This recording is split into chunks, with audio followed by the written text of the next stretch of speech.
Abuse doesn't have one face. It's not always the guy who screams or the guy who cheats or the guy who hits. Sometimes it's the man crying about how hurt he is. Sometimes it's the one quoting therapy language while making you doubt yourself. Sometimes it's the guy who looks like the perfect gentleman to the outside world, but rules your private life like he's a dictator. I'm Lisa Sunny, a toxic and abusive relationship expert, and I have coached thousands of women through trauma bonds and abusive relationships. And sadly, I've lived it myself. Now, I break this stuff down so you can actually see it for what it is. Hit subscribe so you do not miss the truth that no one else is saying. And I want to make a quick note before we kind of get into this. Everything I share here is based on documented cases, public reporting, and my professional opinion as a relationship coach. The archetypes of men that I'm about to cover come from Lundy Bancroft's book, Why Does He Do That? And I'll be using cultural examples to illustrate them. Nothing I say is a personal accusation. It is commentary and education about abusive patterns. Now, years ago, Lundy Bancroft laid out 11 archetypes of abusive men. Sandra L. Brown has a list of dangerous men in her book, How to Spot a Dangerous Man. Chuck Derry, founder of the Gender Violence Institute, talks about how abusive men really operate from a belief system of entitlement. These lists all exist because abusers follow patterns. None of this is random. None of this is unique to your guy. And while I'm going to use Bancroft's labels here, I'm not putting him on a pedestal. This is really about the men who show up in your life. And let me be clear right from the jump. These men don't fit neatly into boxes. They overlap. They switch masks. One day he's the victim, the next he's the drill sergeant. And that's really part of what makes it so confusing. But if you recognize your partner in these types, it's not an accident. Watch out for men like this and keep watching, because one of these types is actually the most seductive of all. He's the one that women mistake for the safe guy, but he's not safe, right? He's the most dangerous of the bunch, and I'll get to him. We're going to start with the drill sergeant. This is the man who basically runs the house like a boot camp, right? He sets the rules, he decides where you go, what you wear, who you talk to, and his goal isn't love, it's total control. Think of like Diddy, accused of coercive control, surveillance, and all that violence, right? Or Joe Francis, the Girls Gone Wild creator who abused women behind the scenes. This is your man if you have to ask permission before doing normal things. If you're nervous to tell him that you went out with a friend because you're going to get in trouble. If you feel like your relationship comes with some kind of rule book that only he gets to write. He doesn't want a partner, he wants a soldier. Now the next is Mr. Right. This guy is exhausting because he's always correct and you're always wrong. He talks down to you, he corrects your feelings, he dismisses your reality. You know who's a good example of this? Jordan Peterson, right? Perfect public example. The man who claims to know women better than women do. Peterson's whole brand is basically telling women that they're wrong about their own lives, which is exactly what Mr. Right does at home. He mistakes domination for wisdom. Ben Shapiro thinks fast talking makes him smart, right? But really, he's just twisting words to make women sound irrational. This is your man if every conversation turns into a debate that he has to win. If you've started wondering whether you're actually dumb or not, because he keeps framing your perspective as like hysterical or stupid or emotional. This isn't about communication differences. This is really about male supremacy dressed up as intelligence. Next is the victim. Poor him. Oh, his ex was crazy and his boss is abusive and his mom ruined his childhood. Everyone's out to get him and you need to rescue him. Johnny Depp's entire public campaign was all about being the real victim. Justin Baldoni, another phenomenal current example. Russell Brand built an entire career as this misunderstood genius while leaving women traumatized. This is your man if you feel guilty for ever being upset because his suffering is worse than yours. He can abuse you and then flip into how you hurt him. And the worst part is society is going to coddle men like this, right? Because women are expected to mother them even when they're causing harm. Next, the player. You know this guy. This guy cheats and lies, manipulates, and convinces you that he still loves you. Tristan Thompson, serial cheater, even during pregnancies. Adam Levine, sexting women while married with kids. This is your man if you have ever deleted a woman's DM before he sees it because you know he'll spin it as your fault for being insecure when you caught him. You're always on edge about where he is, who he's with, because his behavior has trained you to doubt. But here's the truth. You're not insecure. He's making you insecure. That's the point. The next archetype is called the Rambo. Now, this guy glorifies aggression, right? He thrives on domination and rage and violence. Chris Brown is a textbook case. And the crazy part is women flock to his concerts and say things like, what happened in the past is the past, people can change, despite a repeated pattern of violence against women. Mel Gibson's unhinged rants and threats, same pattern, right? In a relationship, it's your man if you've ever thought, if I say the wrong thing, he's going to lose it. Now, he might call it something like passion, but really it's intimidation.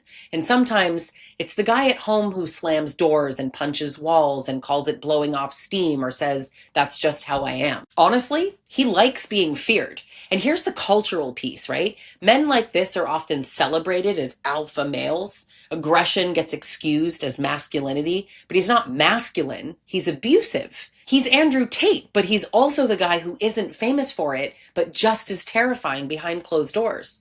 The most dangerous type, in my opinion, which I'm about to share, is very different from the Rambo.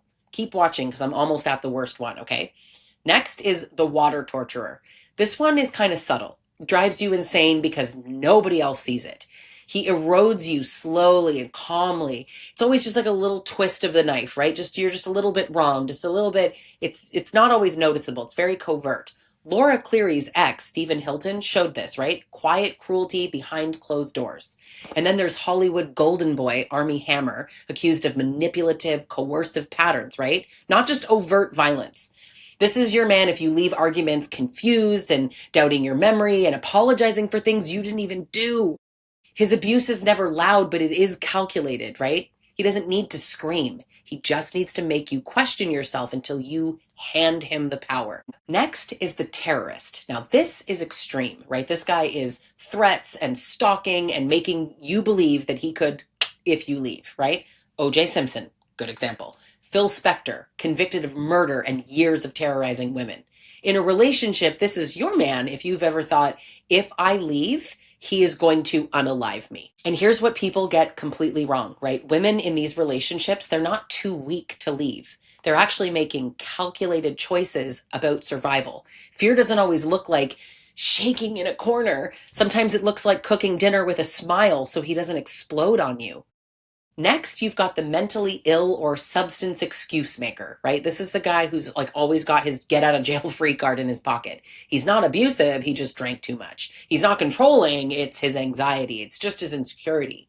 Charlie Sheen blamed everything on substances. Shia LaBeouf, accused by FKA Twigs, tried to frame it as an addiction and mental illness. Mental illness does not cause abuse. Addiction does not cause abuse. Period, full stop. This is your man if you've excused behavior that you would never accept from somebody else because you bought the story that he can't help it. Mental illness doesn't cause abuse. Now, it can coexist with it, right? But abuse, that's a choice. Now, the next is the bully, right? This guy humiliates you for sport. He mocks, belittles, embarrasses you in public. 50 Cent has publicly trashed so many women online, right? Alec Baldwin's leaked phone calls screaming at his daughter showed the private cruelty. This is your man if you've smiled through humiliation at a dinner party because you didn't want to look uptight. You stopped wearing something you liked because he turned it into a running joke. He's not teasing you, he's training you. Okay, the next one is the demand man. Everything revolves around this guy, right? He expects service and worship, compliance. Kanye West. I don't need to say more, do I? Steven Seagal, known for harassment and entitlement. This is your man if your needs barely exist in the relationship, if you feel more like an employee than a partner. And this is the kicker, right? Society calls women high maintenance for wanting basic respect, while men like this are celebrated as geniuses for demanding everything. This type is all about entitlement and self-importance. He believes the relationship just revolves around him, his needs, his moods, his timeline. Everybody else is expected to adjust. Where Mr. Right insists he's always correct, the demand man insists he is always the priority. Next is Mr. Sensitive. And here it is, the most seductive, right? It's the hardest to spot. He talks about therapy, he journals, he cries, he says he's different from other men. Jonah Hill's leaked texts show this so perfectly. Weaponized therapy language disguised as boundaries, right? It was used to control his girlfriend's surfing career, friendships, and her life. Marilyn Manson pulled that whole tortured artist card while abusing women. This is your man if you've ever thought, he's so emotionally aware, maybe I'm the one who's unhealthy. He confuses empathy with accountability. He can describe his feelings in detail, but he's not going to take responsibility for how he hurts you. He's not sensitive, he's manipulative. And Mr. Sensitive, he's not that deep. He's dangerous. So, really, unlike the Rambo, who's a sort of scary right away, Mr. Sensitive hides behind what seems like emotional depth.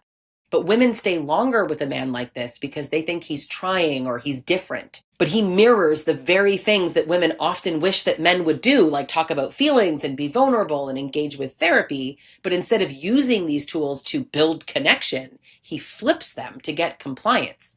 Mr. Sensitive is really kind of like a wolf in sheep's clothing of abusive men because he might seem like the safest option, but that's the mask that traps women the longest. And this is the truth, right? No man is just one of these things. They overlap. They shift depending on what works, even in one relationship, but definitely over multiple relationships. But listen, the root of all of this is the same. It's entitlement, control, and misogyny. Abuse isn't a style, it's a system. Now, Sandra L. Brown calls them dangerous men, and Chuck Derry calls out their belief system, but I'm just going to call them what they are, abusers. And the question really isn't which type is he? It's why am I giving my life to a man who believes that he has the right to control me at all? So if you're seeing your partner in these archetypes, it's not an accident. And actually comment which archetypes you see in your partner or your ex-partner. Watch out for men like this. And let me guess, right? Men watching this are furious. They're going to flood the comments with not all men or women do it too or she's lying about Jonah Hill. It really was boundaries. But here's the thing. If the shoe fits, it's because they built it. Okay, so why isn't there a list for women? It's a question that's valid and mostly asked by men in bad faith, but I'll answer it anyway.